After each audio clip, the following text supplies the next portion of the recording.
Hello everyone, welcome to my YouTube channel Way to Samrit, where we learn and grow together. So let's get started.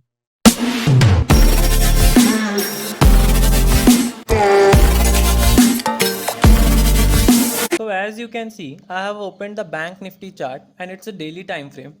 As it's 29 September, starting of the weekly candle. So let's have a look in weekly time frame also.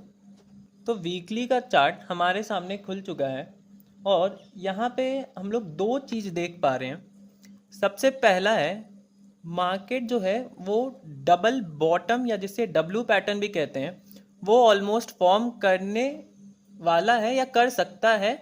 एक probability ये बन रही है। जो angle W होगा, W दो तीन तरीके के होते हैं। एक ऐसा भी होता है, एक सेम लेवल्स होंगे तो वो, और एक एंगल्ड हो सकता है डब्ल्यू ऐसा। तो यहाँ पे एक डब्ल्यू पैटर्न की फॉर्मेशन की प्रोबेबिलिटी दिख रही है, पहली बात। दूसरा सिनेरियो ये हो सकता है कि जो फर्दर जो डाउन ट्रेंड है मार्केट में वो कंटिन्यू हो सकता है अगर इस आज के डे का लो ब्रेक होके मार्केट मूव करे तो फर्दर डाउन ट्रेंड यहाँ से कंटिन्यू हो सकता है। तो और अच्छे से समझने के लिए पहले हम लोग डेली टाइम फ्रेम पे चलते हैं।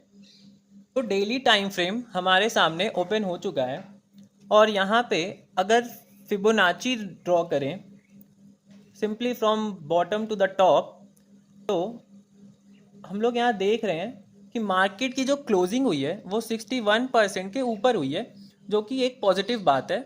और जो RSI है वो भी 40 पे सपोर्ट ले रहा है।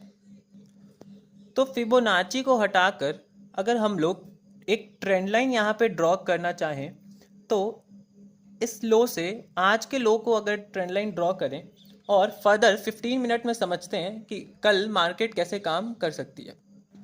तो 15 मिनट का टाइम फ्रेम हमारे सामने खुल चुका है और सबसे पहले हम लोग आज के डे का हाई और लो मार्क करेंगे। ये है हमारे आज के दिन का हाई और ये लो। तो हाई लो हमारा मार्क हो चुका है। अब समझते हैं कि ट्यूसडे को मार्केट कैसे काम कर सकता है। तो अगर बैंक निफ्टी फ्लैट ओपन होती है और फिर ऊपर चलना स्टार्ट करती है तो इस लेवल के आसपास हम लोग एक पुट की पोजीशन बनाएंगे अलर्ट कैंडल का हाई का एसएल डालकर, और हमारा सबसे पहला टारगेट इस हैमर का लो होगा, फॉलोड बाय ट्रेंड लाइन का हमारा सपोर्ट एरिया।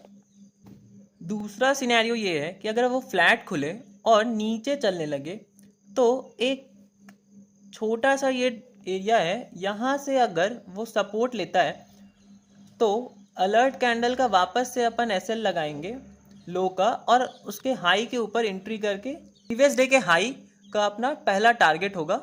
और फिर और अगर फर्दर टारगेट अपने को अपसाइड देखना है तो ये हमारा दूसरा अपसाइड टारगेट हो सकता है। देखेंगे कि मार्केट अगर गैप अप खुले तो क्या करेंगे। मार्केट अगर गैप अप खुलता है तो वो हमारे रेजिस्टेंस एरिया के बहुत पास में खुलेगा। तो यहाँ से एक छोटा सा ये हमारा एसएल होगा और फर्दर पुट की पोजीशन बना सकते हैं। ये पहला टारगेट और ये दूसरा टारगेट हमारा हो सकता है ट्रेंड लाइन। अगर मार्केट गैप डाउन खुलता है तो हम लोग वेट करेंगे कि वो हमारे सपोर्ट एरिया के आसपास आए, जैसा कि ये जो ट्रेंड लाइन हम लोग ड्रॉ किए हैं यहाँ पे आए, और अगर उसको फर्दर डाउन जाना हो तो सकता है वो यहाँ पे टाइम अपना वेस्ट करे और फर्दर डाउन ट्रेंड में हम लोग को मूव दे प्रीवियस डे का लो को ब्रेक करके। और अगर उसे बाउंस बैक करना होगा तो अलर्ट कैंडल जो फॉर्म होगी उसका हम लोग एसएल बनाएंगे लो का, और हाई के ऊपर वापस से प्रीवियस डे के हाई का टारगेट हमारा होगा अप ट्रेंड में। Hope you all got some wonderful insights from this video and I have done justice to your time spent. For more such informational videos, make sure you subscribe our channel and don't forget to like and share. Thanks for watching.